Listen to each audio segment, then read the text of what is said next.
தேவனே, இன்று என்னை உருமாற்றும். ஏப்ரல் மாதம் 23ஆம் தேதி.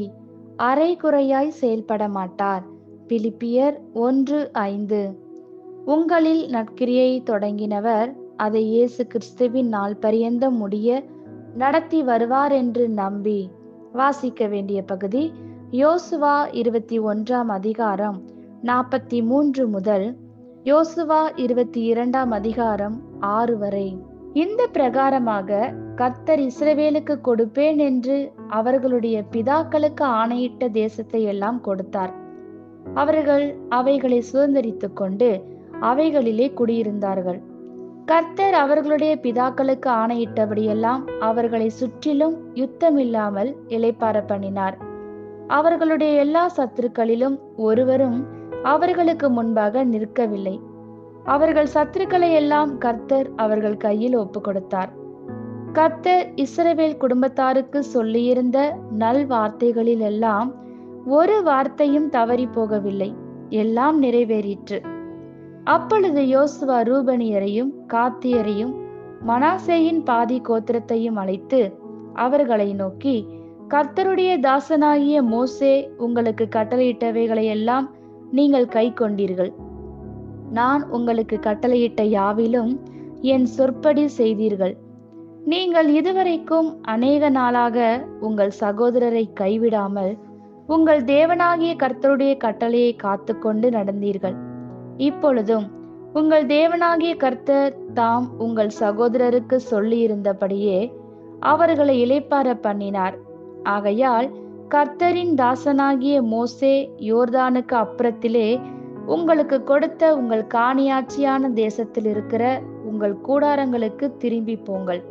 ஆனாலும் நீங்கள் உங்கள் தேவனாகிய கர்த்தரில் அன்பு கூர்ந்து அவருடைய வழிகளெல்லாம் நடந்து அவர் கற்பனைகளை கைக்கொண்டு அவரை பற்றி கொண்டிருந்து அவரை உங்கள் முழு இருதயத்தோடும் உங்கள் முழு ஆத்மாவோடும் சேவிக்கிறதற்காக கர்த்தரின் தாசனாகிய மோசே உங்களுக்கு கற்பித்த கற்பனையின்படியேயும் நியாய பிரமாணத்தின் படியேயும் செய்யும்படி மாத்திரம் வெகு சாவதானமாய் இருங்கள் என்றார். இவ்விதமாய் யோசுவா அவர்களை ஆசீர்வதித்து அவர்களை அனுப்பிவிட்டான். அவர்கள் தங்கள் கூடாரங்களுக்கு போய்விட்டார்கள். ஆமேன். ஒவ்வொரு விசுவாசியின் வாழ்க்கையிலும் தேவன் எப்படி செயல்படுகிறார் என்பதை உணரும் போது நமது பார்வைகள் தெளிவடைய ஆரம்பிக்கின்றன. நம் வாழ்வில் நடைபெறும் யாவற்றிற்கும் மேலாக தேவன் இருப்பதை காண முடியும். கர்த்தர் நம்மில் நற்கிரியை தொடங்கி இருக்கிறார். அதில் தீமையோ தாழ்வான காரியமோ துளி ஏதும் இல்லை. அது நேர்த்தியானது. அது தேவனிடமிருந்து புறப்படுகிறது. ஆனால் தேவன் நற்கிரியை துவங்குகிறவர் மாத்திரமல்ல, அவர் துவங்கினதை முடிக்க உண்மையுள்ளவராய் இருக்கிறார். அவரே துவக்கமும் முடிவுமானவர். நிறைவாக செய்து முடியாமற் போனபடியால் ஏற்படும் அவமானம் அங்கே இல்லை. தேவனிடத்தில் ஒழுங்கற்ற காரியங்கள் நடைபெற முடியாது.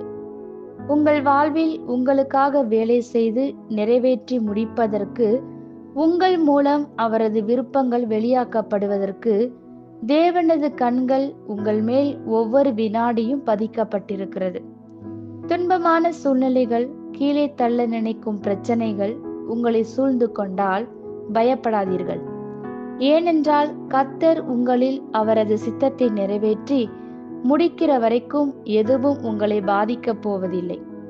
தேவன் உங்களை முழுமைப்படுத்தும் வரைக்கும் வியாதியோ அல்லது எந்த பிரச்சனையோ உங்களை அழிக்க முடியாது. உங்கள் கடைசி எல்லையை பிசாசு அல்ல, தேவனே தீர்மானிக்கிறவர் என்பதை நினைக்கும் போது நீங்கள் சந்தோஷப்படுகிறீர்களா? யோசேப்பின் வாழ்வு இதற்கு நல்ல உதாரணம். குழி அவனை வைத்திருக்க இயலவில்லை. அடிமைத்தனம் அவனை கட்டாயப்படுத்த முடியவில்லை. சிறைச்சாலையும் அவனை மூடி வைக்க இயலவில்லை. இவையெல்லாம் தேவன் அவன் சிங்காசனத்தில் இருக்க வேண்டும் என தீர்மானித்து இருந்ததினால்தான் இறுதியாக அவன் அந்த இடத்தை வந்து சேர்ந்தான். உங்களுக்கு கொஞ்சம் பலன் இருந்தாலும் தொடர்ந்து முன் செல்லுங்கள். ஆமேன். இந்த வார்த்தைகளினால் நீங்கள் ஆசீர்வதிக்கப்பட்டீர்கள் என்று நாங்கள் நம்புகிறோம்.